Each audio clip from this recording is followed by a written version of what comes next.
Welcome to Building a Resilient Future: Architecture, Climate Action, and Environmental Justice, the first of our Gābl Media All Access series. For those that don't know me, my name is Demetrius Lynch. I am the co founder and chief creative officer at Gābl Media. I am also a California based architect, NCARB certified, and LEED and WELL accredited professional. Through my architecture practice lines, I've been dedicated to improving the built environment through my expertise in residential design, sustainability, and human wellness. Now, as people are coming into this session, I invite you to blow up the chat, say hi, let us know where you're checking in from. And while you do that, I want to quickly tell you what this series is and why you should keep an eye out for future events. The Gābl Media All Access Series is an exclusive event where we bring together leading professionals from the AEC community in an intimate setting designed for meaningful connections and impactful discussions. This session offers Gābl Media members the unique opportunity to engage directly with industry leaders, exploring vital topics, discussing the latest trends, and identifying innovative solutions that are shaping the future of the AEC landscape. But we are opened up to the greater public this time around, just so you guys can all get introduced to this event. But in the future, with limited participants, you'll have unparalleled access to ask your most pressing questions and gain groundbreaking insights that can propel your career and projects forward.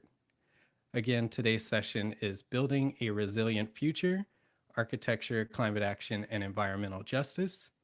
This will be one of the most wide-ranging and all-encompassing discussions about building a resilient environment that I've ever been a part of. We will be discussing sustainability, architecture, and urban revitalization to explore actionable strategies for addressing climate change, environmental justice, and creating resilient, inclusive communities. But before we begin, we have a few housekeeping items to get through. If you're not currently a member of Gābl Media, there's still a chance to receive AIA CE credit for this session by becoming a member today. After this session, just go to gablmedia.com/members and confirm that you participated in this event by providing the same email that you used to register for this event. As an added bonus for our current members, you should have received an email with a link to attend this private feed, to attend a private feed for this session. And immediately after this panel discussion, we will have a private Q&A. All are welcome to share questions throughout the discussion in whatever chat you have, and we'll try to squeeze in a couple, but the members can currently, but the current members can participate in a private Q&A after, and we'll be able to call in to speak directly with the panel. So if you're a member and watching via YouTube, make sure you check your email for how to join us in the private feed. And if you're not currently a Gābl Media membership will get you credit for today's session, hold your spot for all future All Access Series events, access to our innovative podcast-based CE program, which we have 30 courses available right now and even more on the way, and the inside scoop to other Gābl Media events and perks. Now, Gābl Media is an official AIA continuing education credit provider. There are particular standards we have to meet, so feel free to contact us and AIA if there are any concerns about the program. This session is not endorsed by AIA of any materials or methods of dealing with products that are discussed. The intent of the session has been reviewed and approved by AIA, so all Gābl Media members will receive 1 HSW credit for attending this session. If you're a Gābl Media member, again, please follow up with us at admin@gablmedia.com to make sure you receive your credit. Again, Gābl Media members only. Now, in today's session, you'll hear from our insightful panel, Stephen Bierstaker, Farah Kadir, Eric Corey Freed, and Majora Carta. But to set the stage, I want to quickly mention how this particular all access All Access series came about. So for those that may not know, I have a podcast called Spaces, and this fall I released a 10 episode limited series called Going Green. In it, I uncover the little known stories about our environment that everyone needs to hear. The series shares insights into the forces shaping our world and explores the complex intersections of people, place, our environment, policy, and corporate influence. If you haven't already, I hope you'll check out Going Green. It's available wherever you stream your podcasts or at lions.studio/podcast dash going green. Now, with that foundation, I wanted to pull together a remarkable panel to expand on the conversation and share actionable insights that can drive meaningful change. For the panel today, we have Stephen Bierstaker. Hi, everyone. We have Stephen Bierstaker is an architect, AIBC, and associate at ThinkSpace Architecture, Planning, and Interiors. With nearly a decade of experience, Stephen has been a passionate advocate of sustainability and innovative architecture and innovation in architecture. At ThinkSpace, he is actively developing a firm-wide project performance brief to track sustainability metrics on every project. He also shares insights through his newsletter, The Carbon Architect, and LinkedIn to elevate the profession, simplify carbon conscious design, and inspire architects to create better, more sustainable buildings. Thanks for joining us, Stephen. Thanks so much for having me. Next, we have Farah. Hello. Farah Kadir. She's a registered architect, lead AP, LFA, and a senior sustainable design project manager at New York City School Construction Authority, or SCA. Farah is a licensed architect based in New York City, specializing in energy efficiency, green building standards, and sustainable design. She shares expertise as a green building journalist, social media advocate, and committee member for national sustainability initiatives, currently focusing on green school projects with the NYC School Construction Authority. Thanks for joining us, Farah. Thank you for having me. All right, and next we have Eric Corey Freed, registered architect, lead fellow, Eco Districts AP, LFA, Active Score AP, and principal and director of sustainability at Canon Design. Eric is an award-winning architect, author, and speaker, leading teams to create regenerative, low-carbon buildings, a lead fellow, and advocate for biophilic design. He has authored 12 books and is recognized as a trailblazer in green architecture and net zero innovation. Thanks for joining us, Eric. Oh, my honor to be here. All right. I think we actually, let's see. We don't have Majora. She wasn't able to make it, at least for now. So we'll jump ahead. And let's get into this conversation. Again, thank you everybody for joining me. Really looking forward to dig into this talk today. So let me get to our questions. Eric, you were a guest on my podcast, I think maybe 2 years ago. And in our conversation, you did a great job of simplifying the mechanics of climate change as a foundation for today's discussion and to set up what we're going to talk about. Can you explain the key causes and effects driving extreme weather events that we're experiencing today? Well, I want everybody to get up and look in the mirror. And no, that's a joke. What's driving it? The gigatons of carbon and hydrocarbons that we release into the atmosphere that shouldn't be there, that are getting trapped and trapping the heat. So, there was extreme weather before climate change. And I know often people will um, use that as a kind of a talking point of we had hurricanes before climate change. Yes, of course we did, but we've never had them at this magnitude, at this scale, at this frequency. It's somewhat unprecedented, and fortunately, we have data, piles and piles of data showing us this. If you think about it, the last 8 years were the hottest years on record globally. These extreme weather impacts will continue to increase, and virtually nowhere is immune to this, right? 2024 is not completely done yet, but we already know it'll be either the top or number two hottest year on record. And this is just something we're going to have to get used to now. And since 1980, I think that there were over 400 climate disasters in the U.S. that caused at least $1 billion in damages each. Over around 400 of those. Half of them were in Texas,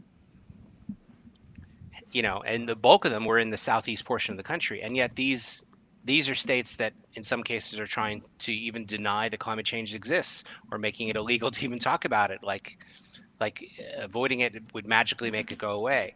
So the issue is us, right? Our kind of fear of this existential threat of climate change that we've known about for a long time, and the warnings have come for decades, and we kind of failed to believe them or to act or something like that. So this is a pretty depressing question, by the way, that you're starting us off with. But yeah, that's that's where we are. Yeah. And then I think you also had talked about sort of, I think you referred to it as sort of an engine of how the globe works and how the heat rises and it adds to the certain motion of all of Oh. the hurricanes and all of that. Can you expand on that a little bit that you had previously talked about? Yeah, so the climate moves in a kind of a conveyor belt across the planet. I'm oversimplifying it, but it moves in this conveyor belt that we call the jet stream. It's why the beaches in Miami, the water is warm, and yet when you get up to New York, the water is, freezing. It's because the jet stream starts there and moves upward, and it's like a conveyor belt around the planet, and it drives a lot of our weather systems. It's why the weather systems ordinarily would be very predictable. It's why hurricanes typically start in the southeast portion of the Atlantic and move upward, right? It's all part of that conveyor belt. The trouble is that we have a lot of melting ice at the top and bottom of the globe. It's dumping fresh water into the ocean, so it's desalinating that water. The water is also cold. As the planet heats up, that fresh water moves differently than salt water does. And so it's causing the conveyor belt to essentially stop. And if it stops fully, it's nobody knows what'll happen, right? The planet's trying to kind of always be in balance, always be in equilibrium, and our actions of trapping these gases in the atmosphere are knocking that out of whack. So, again, pretty depressing question, but but and I speak all over North America, and um, oftentimes I get hecklers in the audience. And by the way, it's always white men. I don't know why, but it's always who they Guilty. stand up, they start yelling at me, and they don't believe climate change. And I used to love when it happens because I would just destroy them from the stage because after all, I have a microphone and they don't. But I've heard all of these objections before. I'm sure all the panelists have. And there's an abundance of science to refute any of that. But I had an epiphany a few years ago, which is I'm not here to debate climate change with them. No sooner would I debate climate change than I would debate gravity, right? So why am I even wasting my time? I'm almost fueling their ignorance by even giving it credibility. And I think we've kind of lost a little bit of that recently with what's been going on. Yeah. Thank you, Eric. I wanted to take a quick break to introduce Majora Carter, real estate developer, urban revitalization strategy consultant, MacArthur Fellow, and Peabody Award-winning broadcaster. Majora transforms underserved communities through sustainable development, job creation, and local wealth building. A TED Talk speaker and award winning broadcaster, she collaborates with organizations like Google, MIT, and Etsy to foster innovation. Her projects, such as the Boogie Down Grind and Startup Box, combat what she refers to as brain drain and drive economic growth in the South Bronx and beyond. She has a new book that you have to check out. It's called Reclaiming Your Community, and you can grab that through her website. Majora, thank you for joining us. Thank you so much for having me. Really appreciate it. Thank you. So I'm going to jump back. Stephen, you're a good person to follow up that question to Eric. You've provided valuable insights into how buildings contribute to those carbon emissions and climate change. What are 2 to 3 key factors or contributors that the AEC industry should be most aware of when addressing carbon in architecture? Yeah, and I just kind of wanted to follow up on one of the things Eric said, which is we don't know what's going to happen if the jet stream or the Atlantic current stops. There's this great movie from, I don't know, early 2000s, The Day After Tomorrow, which kind of tries to show what that might look like. So if you want to blast from the past, check that out. But I think when you talk about kind of the bigger picture type stuff, we know that buildings are a massive contributor to climate change. I think the figure is around 40% of an impact, both from new building construction, from existing building operation. So we know that it's a big contributor, but the good thing about that is it's obviously a big opportunity for a solution-based approach, and that's one of the things I really encourage people to do is take a positive approach. There's so much negative talk in this area because it's a scary thing that I think we need to continue to elevate the industry in a positive way and think about solutions. But if you've been in kind of the AEC sustainability world for any amount of time or even heard people talking, there's this idea of embodied carbon, which is the carbon that or greenhouse gas emissions from building materials.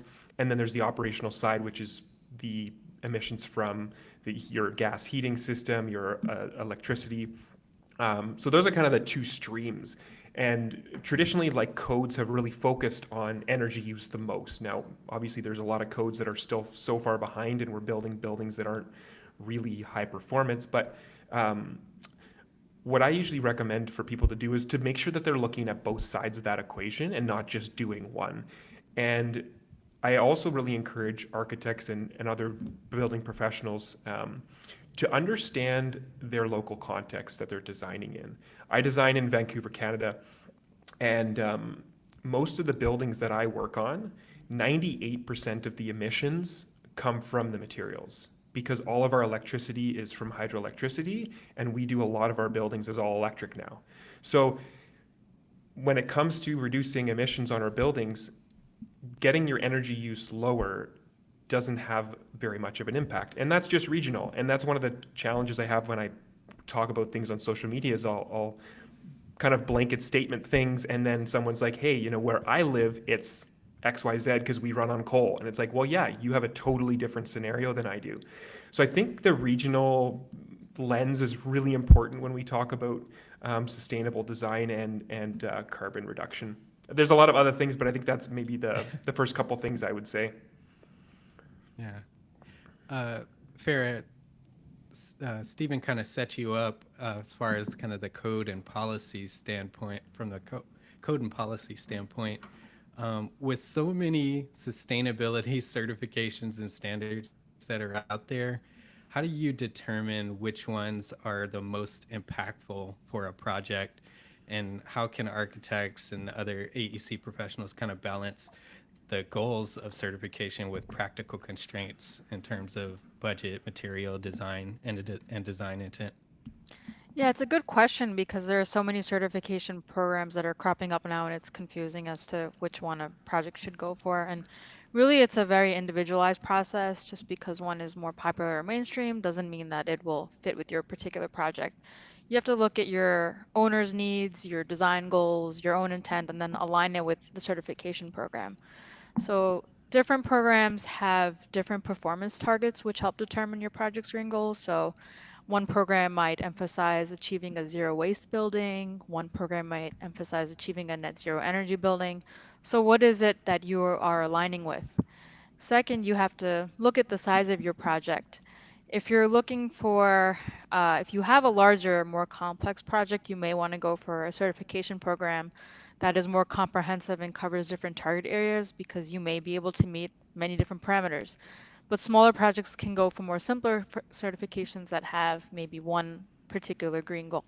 Excuse me, one particular green goal.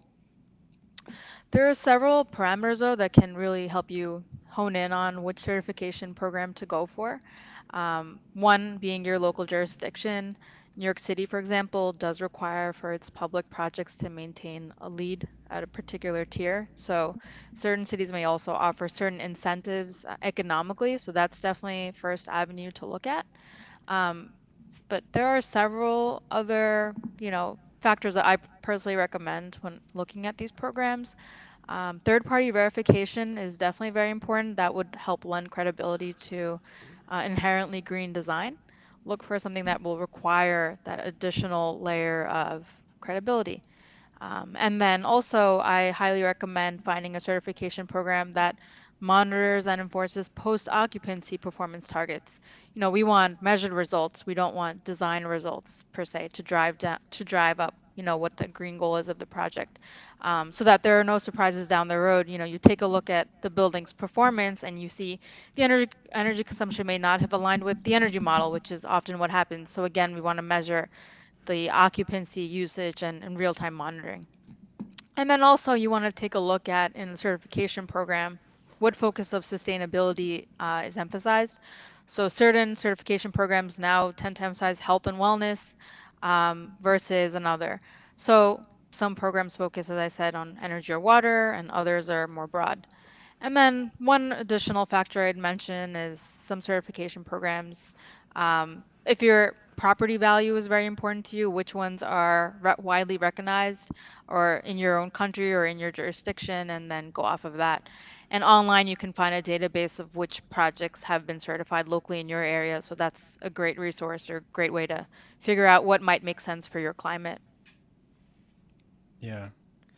Majora, the disproportionate impact of it was funny. Eric joined our pre-call earlier, and talked about the dread that he was feeling of this collapse of our climate. But this impact is highly felt, disproportionately felt in low-income and marginalized communities, which is a conversation that's often overlooked.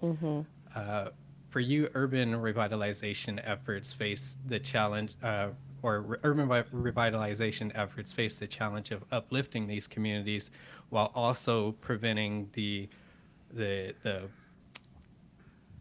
double-edged sword of displacement. Based on your experience as an urban revitalization strategist and environmental justice advocate, how can architects and other AEC professionals ensure that sustainability and that revitalization promotes equity and avoids gentrification? That's a big question and a really good one. Yeah. And the answer is there are many answers, and that's the beautiful part because there's so many folks that can play a role. And yes, definitely AEC fields are one of them. Just to give you like a little story, this is basically what not to do. So I so I, sort of cut my teeth in the environmental justice solutions world. And so, which meant since we were sort of playing in a space where design really wasn't given, that much, credence, in a place like the South Bronx in an inner city.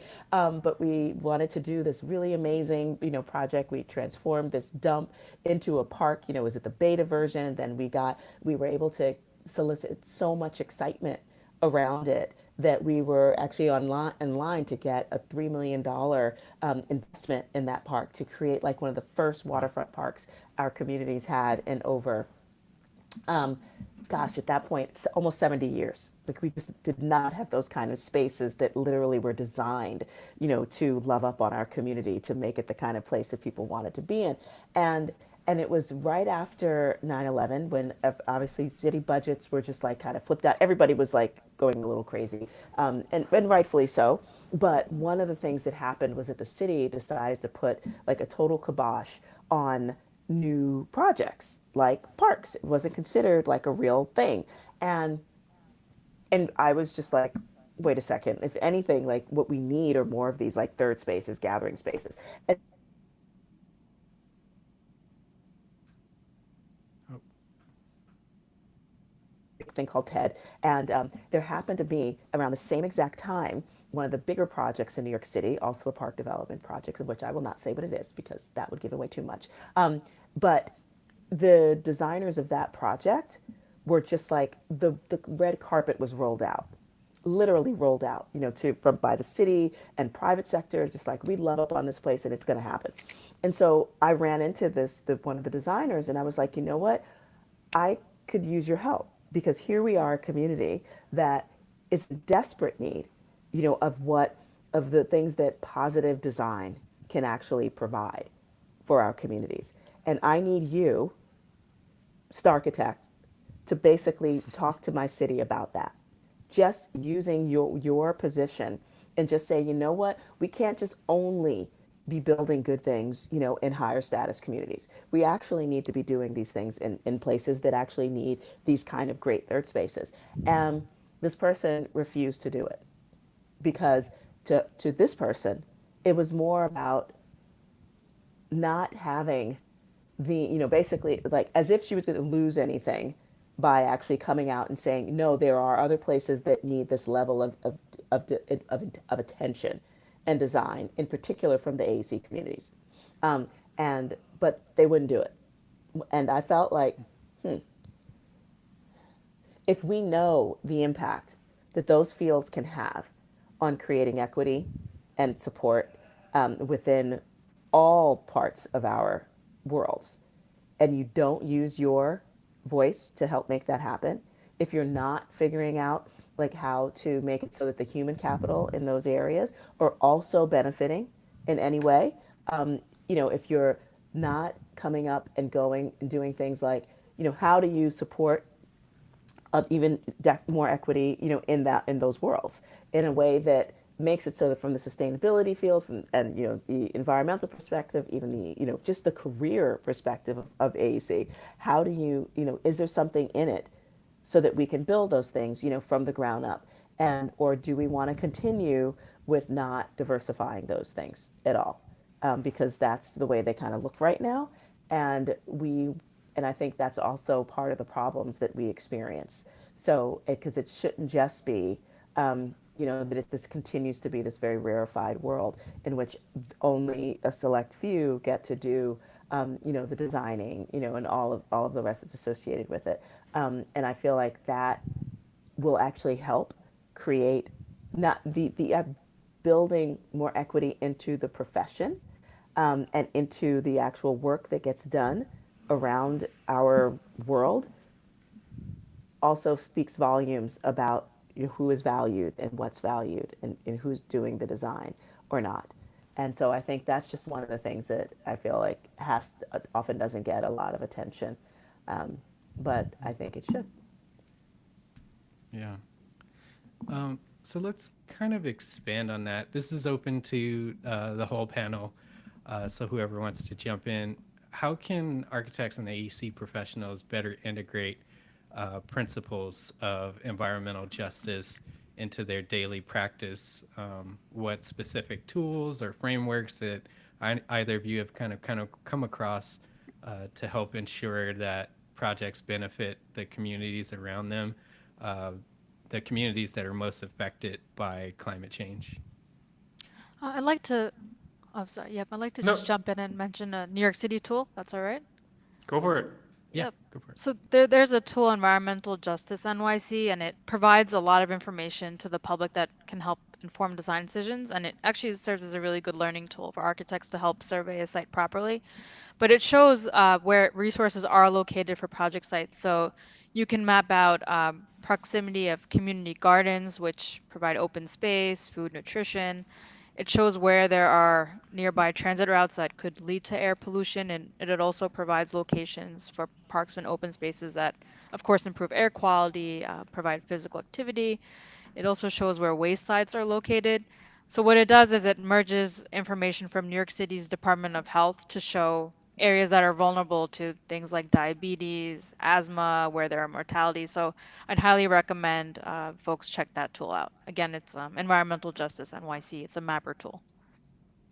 Cool. Steven? Yeah, I was just gonna say for us, one of the things that we are doing is we have a pretty well established engagement process, and that kind of happens at a number of different scales of projects. We have some planners in-house that have kind of developed a framework for that. And what we've been working to do, and this is obviously an ongoing thing we're trying to improve, is to make sure we engage those groups that don't necessarily always get engaged.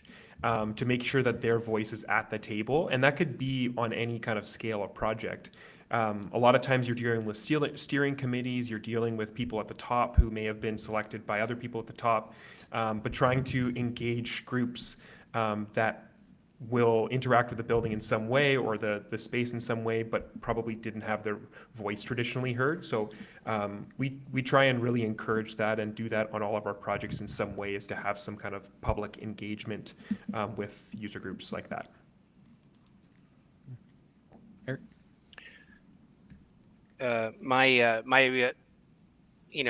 One of my past lives was I was both at Living Future and then at Eco Districts, and when I first started Eco Districts, especially, we were going into communities and leading these community workshops and having these community stakeholders and talking to people who otherwise weren't being given a voice or an opportunity to even represent. And the founder of Eco Districts, Rob Bennett, who's a lovely man, he gave me some great advice, and he said, and I think about it all the time. He said, you need to bring a certain level of humility to this, and I really took that to heart, right? And what did he mean by that? Well, he meant, architects in general, we have a terrible stereotype of coming in and telling people how it should be. We're going to do it this way, and you're going to like it. But also, you have to kind of bring a certain empathy and care to this work. And I realized that our role in that discussion is to facilitate. We're not going to solve all the problems. We're also not going to solve, in some cases, decades of bad blood between communities and governments and all that. But if you just go in with this idea of let's start asking the questions and let's start finding solutions, you can start to unite everybody around a grander vision around that. And that was what the promise of Eco Districts really was, which is now called Just Communities, and I think that's where it's leading up to. But even on our own projects, we're asking, how do we go beyond the walls, beyond the boundaries? How do we go, off the campus or whatever it is that we're designing, and start to reach out into these communities and give them a seat and give them a voice? And then there's a whole science behind that of, well, you can't just expect everybody to show up on Thursday at 3 p.m. and assume that they're going to be available. You have to have multiple ways that they can participate, because some people are working 2 or 3 jobs, and so there's a again, it comes back to this, like Rob's advice, it comes back to humility. Yeah. I just wanted to do a quick reminder for those that have joined us on YouTube. If you have any questions, feedback, feel free to drop those in now. We'll be collecting those, and we're going to, again, try to squeeze in a couple at the end of the discussion. Same with our private feed. If you have any questions, you can drop those in now, and we'll collect those. All right. Majora, did you have any thing you wanted to add to that last question? I mean, other than, just historically, thanks to a systemic bias that exists in the world, and which by association includes AEC. I think it is important. It is wonderful that folks are, I think, some were doing it by hook or by crook all along, but I still think that we need to be even more intentional about the future, of any industry, and how has it disproportionately, for the most part, for most industries, not included, underrepresented, marginalized, whatever kind of community, usually poor, people of color, in these fields. And that's one reason why things get designed the way that they do. And is historic, whether racism, classism, they are real. And so I do think it's just like, the ugly thing in the room that nobody really wants to talk about. But it also means that we just, if we're not intentional, as people, this happens on a personal level and an interpersonal level, societal level, then we're going to keep seeing the same things over and over again. So I just think it's important. So I'm really grateful that folks are thinking like, yeah, humility is important. Recognizing history also equally important. And how do we really keep this as an open opportunity, to build more bridges, and also just with intention, and that's even inclusive of people from those communities actually doing the work. Yeah. And I think this came up in a couple of your answers, but or was referenced. But how do we more effectively um, communicate with urban planners, policymakers, and communities to ensure that the built environment not only reduces carbon emissions, but also creates spaces that foster social and environmental resilience?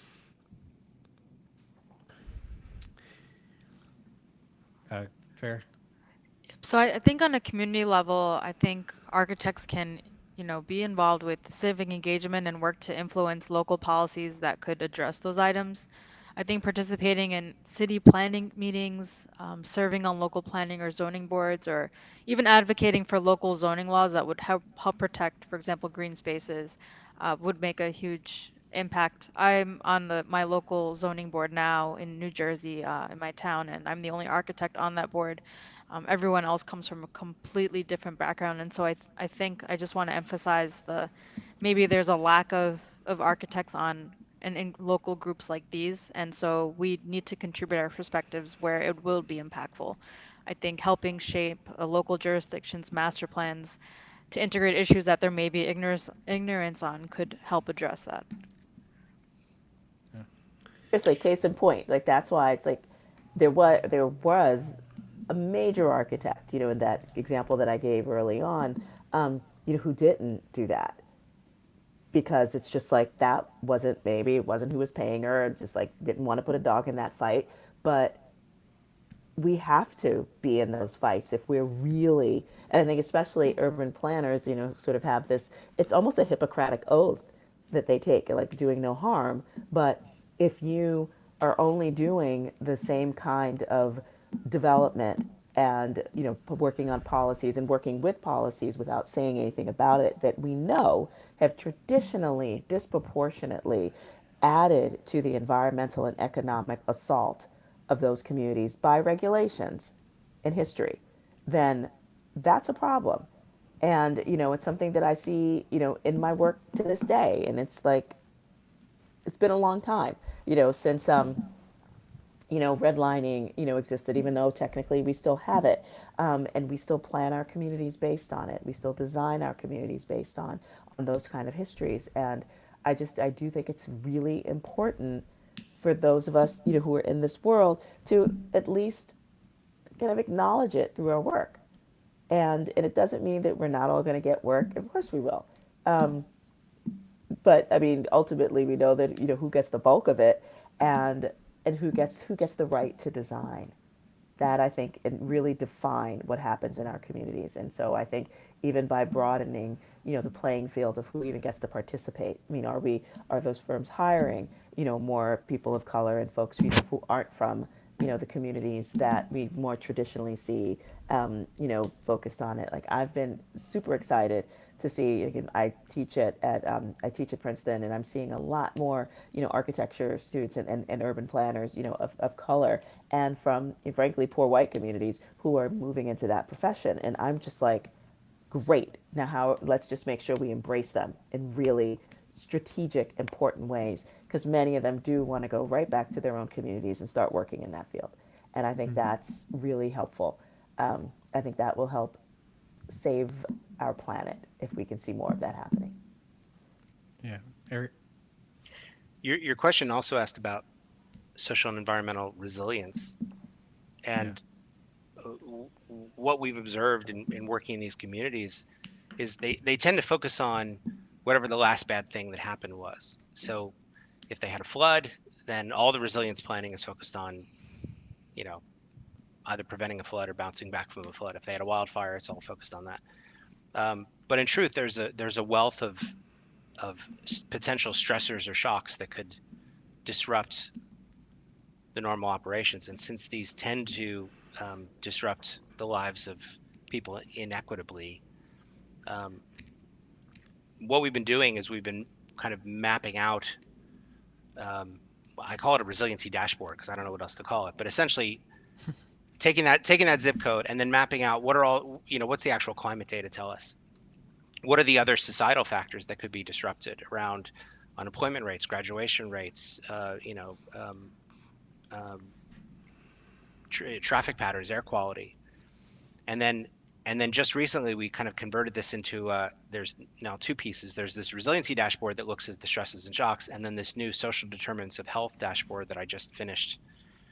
It's very rough, but the idea is I put in a zip code, I find which of the community indicators are the most you know uh, performing badly, let's say, in that community, and then we tie it to environmental factors. So, for example, at the top row, it might show that there's a high rate of obesity and heart disease uh, in this community, and then the next row of environmental factors shows that air quality is really poor here, and this is now affecting graduation rates and how many kids attend school. And then we tie that to symptoms, actual medical symptoms, and then all of it culminates in this bit of what can the building that we're about to build do to start to address this. So if we know that obesity is an issue and heart disease is an issue, we look at it through the lens of, is this a food desert? What are the food options? What's the walkability factor? Um, what does that walk score look like? If the air quality is an issue, can we put on a green roof that can address some of these issues and create, an ecosystem and a habitat and a pollinator pathway? So it's kind of stepping out from we need to build a building to kind of, again, blurring those lines and pulling it beyond the boundaries of the building. But then that starts to address this larger issue of resilience and how do we get back to operations after a disruption? Yeah. Stephen? Yeah, I think along that kind of line that Eric's talking about, I really like to think of things as a network and understand the importance of your piece of the network that you're working on. A lot of times it's so easy to just kind of focus on the building that you're working on and not understand the context that you're working in. In my local community, I'm an advocate for cycling. We don't have a lot of great cycling infrastructure exactly where I live, kind of suburban-ish. And one of the things that keeps coming up is that a cycling network is filled with pieces that are controlled by different people. People aren't going to bike to work if they don't have facilities to lock their bike and wash, but the architect may make that choice, well as the civil engineer may make the choice of whether there's a bike path. And there's a whole bunch of factors and there's a whole bunch of groups and people that are responsible for different aspects of that, and understanding that, if you pipe your stormwater directly to the city's storm system and it floods 10 kilometers down the road, your building impacted that. That's part of that network, and doing what you can on your project may not stop the flood from happening on your building, but it may actually reduce the flood down the road where the pipe ends, and that's maybe a poorer community or whatever. So understanding that there's a bigger network there, I think, is something that I take into my practice and work. Yeah. I know we pulled away from the building for a second there, but let's talk about, and some of this may not be around the building too, but let's talk about like 1 to 2 of the most critical innovations or materials that are currently available that can make the biggest impact on reducing both operational and embodied carbon in buildings, and then how can architects and other AEC professionals kind of incorporate these into their projects? I can go first, maybe. I think for me, I mean, there's the easy answer here is air source heat pumps are awesome and, you know, fantastic, and there's great things about that. For me, the bigger picture things I'm really excited about in the industry is this idea of small scale nuclear power, and what that could mean for this conversation about clean energy. I know there's some other issues with that, but I think that's really exciting space and innovation that could really change this topic. The second one I'm really excited about is bio-based materials. A lot of stuff happening with different insulations and cladding materials, and that stuff's really exciting to me. And I think that's traditionally how we as humans have dug ourselves out of holes we've created, is through innovation. And those are kind of two of the areas that I'm excited about. Stephen and I are both in the what I would call the expanded Pacific Northwest, right? The kind of, that corner of the country. So here, mass timber is a huge driver of a lot of what we do here. We're building buildings out of essentially carbon sequestering wood instead of concrete or instead of steel. And we've adapted the codes both in BC and in Washington and Oregon to adapt to that.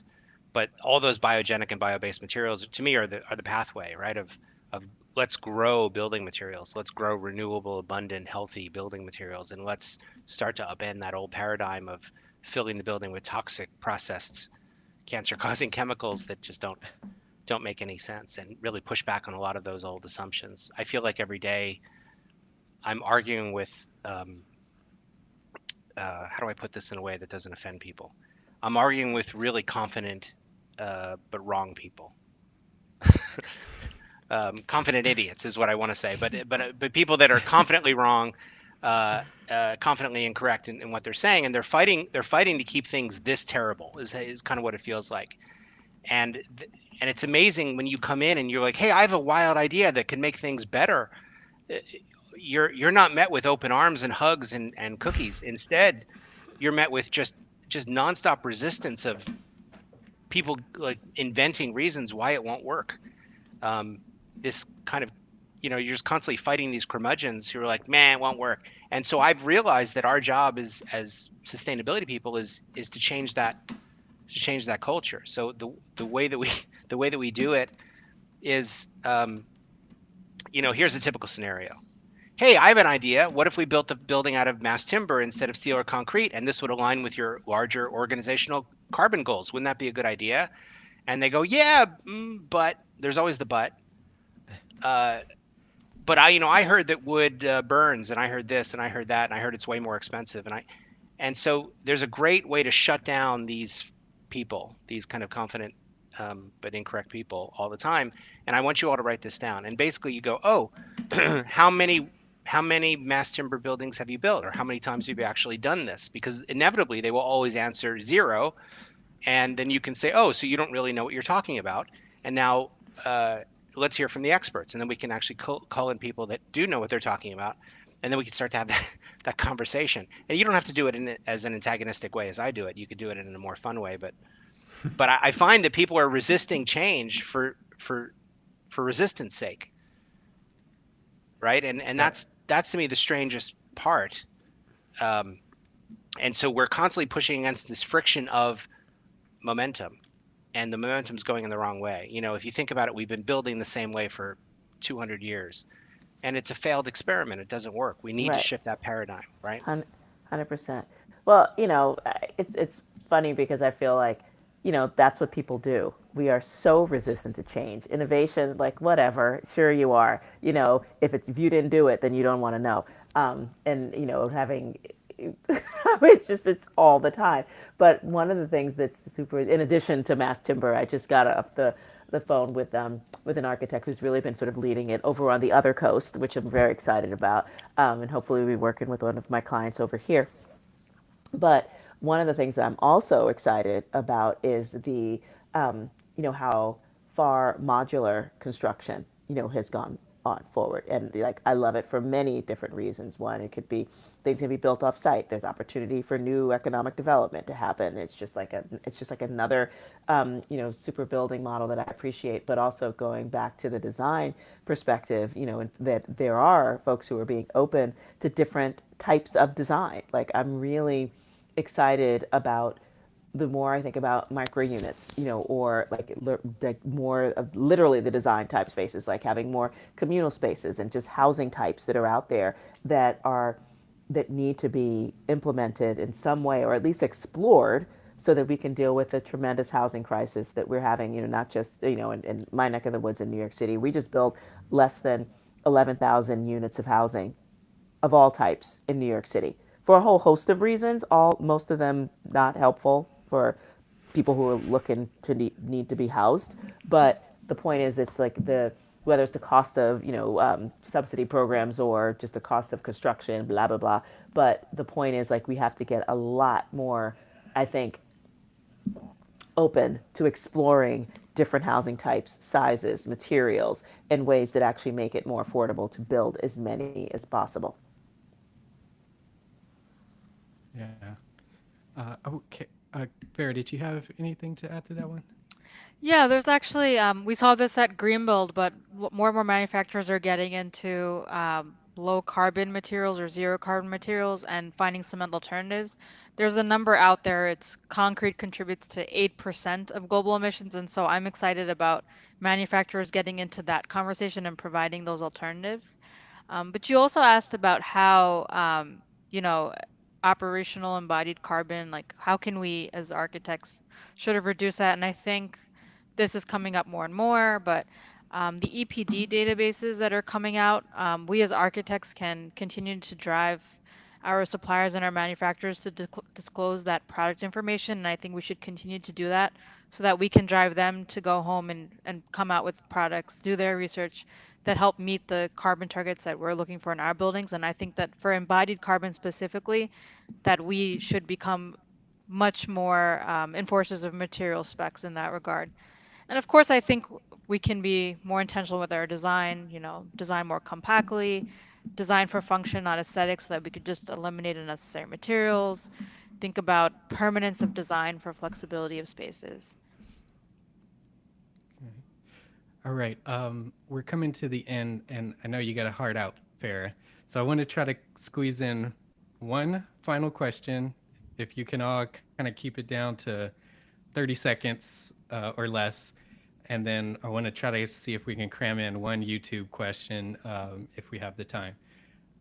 So for the panel, what's the most actionable advice you would give to architects and AEC professionals who want to contribute to meaningful environmental justice and or climate change mitigation in their projects? Just one thing, try to keep it under 30.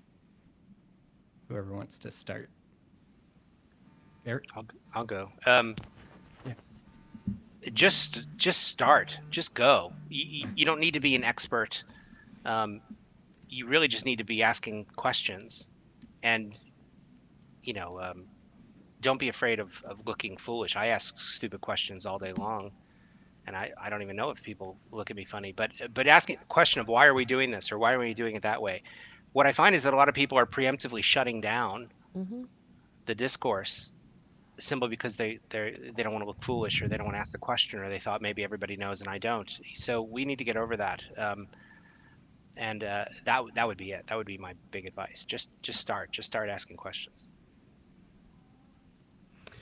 I mean, I would say from a bigger picture point of view, don't start a project without asking the sustainability question, because it's shocking how many projects get into design development and you look around and it's like, did anyone ask the client if they had any standards to meet? It's like, oh, no, I guess not. I was like, too late now. So I just make sure that's part of the conversation at day one, not at day 100. That'll make a huge difference. Yeah. I'd say listen very carefully for words that are not necessarily, sustainability based, but people talk about communities and are often, really influenced by wanting their communities to be more sustainable. It just might sound a little different. So I think being open to that. And then also just like use whatever you have, which is your career, to inform some folks that it is a career. And just to like let them know that this is a possibility, for folks. And obviously they have to go to school or whatever, but I think it's important that folks that in order to democratize the idea of sustainability, that people also, it would be great if they understood that there are people from communities that are not like theirs, could be involved in it as well. Yep, Yeah. and I would say just continue to measure performance. Don't forget about the building's afterlife. Leverage the technology and the tools that we do have to make informed decisions. Prior to design, you've got BIM, you've got LCA tools, data analytics. After design, you can continue monitoring. So use that data and use it to drive change. All right. Thank you so much, everyone. I wanted to do one last thing. Quick shout out on YouTube. We got for Majora's book. Someone said Majora's book is excellent. She came to Mansfield as part of a speaking series put on by our local news source. Gave us a lot to think about as well as actionable information. So just wanted to share that really quick. And then Go Mansfield. I had a great time there. Thank you. Hello. Not sure who you are, but I love you all. all right. And then let's see, where are we? Okay. Um, so thank you all for attending Building a Resilient Future. Let's see, we are, hang on one second, I'm jumping ahead of myself. Okay. Oh, sorry everyone. I got lost on my list.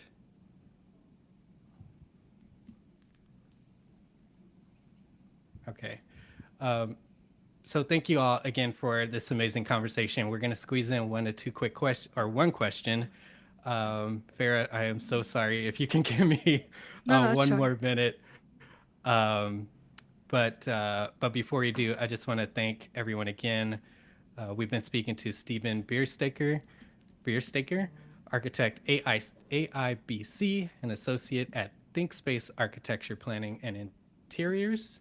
Farah Kadir, registered architect, lead AP, LFA, senior sustainable design project manager at NYC School Construction Authority. Eric Corey Freed, registered architect, lead fellow, Eco Districts AP, LFA, Active Score AP, and principal and director of sustainability at Canon Design. And Majora Carter, resident real estate developer, urban revitalization strategy consultant, MacArthur Fellow, and Peabody Award-winning broadcaster. To the audience, please thank the panel in the chat and by following along with them, subscribing to their content, and grabbing their books.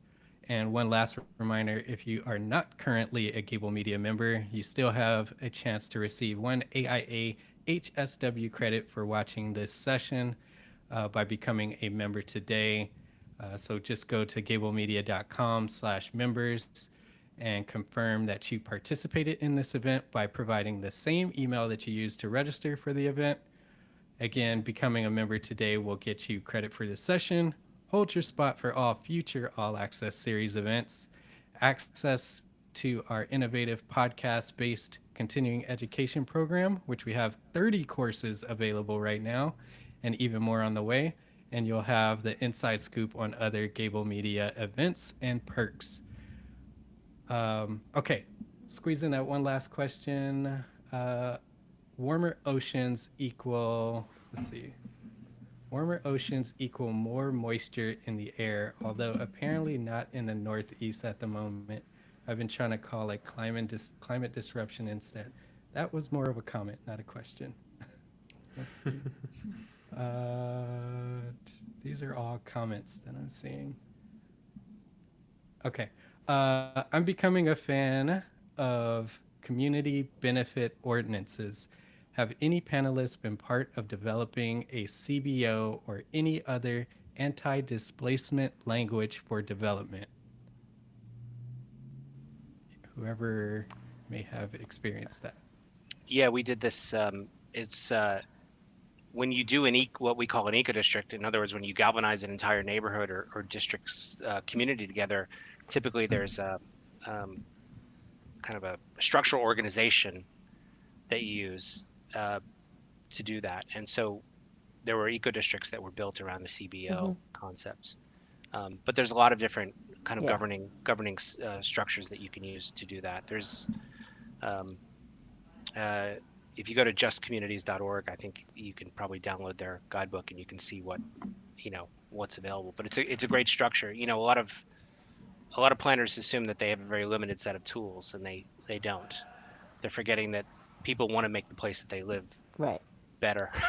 And It's if in you their offer best interest. it's in their best interest. So if you offer it to them, I mean, like what Majora has done, if you offer it to them, then they're more than happy to participate. I think if you Yeah. give them the opportunity. Yeah. And I'm not even sure. I mean, look, I'm grateful that there are opportunities out there, whether they're CBOs or true CBAs, but I've also seen them just hyper distorted, unless of course they come directly from the community, and community in some way plays the role of developer in it. So it's just like that is the client that's being answered to, not some city, not some outside developer who's who's deciding to be nice, to a community group, because that almost never plays well. But there's some great opportunities that I think some stories that have been out there. Actually, the Times did a really good one, but one of my favorite, stories about this where it was done without a CBO or a CBA, but it's called EBPREC, East Bay Permanent Real Estate Cooperative, and again, they played the role. They were, co-investors, co-builders, co-designers, and it really was about how do you create these things, on the ground with a level of intention to prove that people didn't have to move out of their neighborhoods to live in a better one by building a very intentional way for projects that would enhance their own communities. Any other comments? All right. Thank you all again for attending Building a Resilient Future, Architecture, Climate Action, and Environmental Justice, Gābl Media's All Access Series event. Don't forget, if you would like AIACE credit for today's event, just go to gablmedia.com/members and confirm that you participate in this event by providing the same email that you used to register for the event. Thank you and have a great rest of your day. Thank you. Thanks so much. Okay. Thank you all the panel. If you can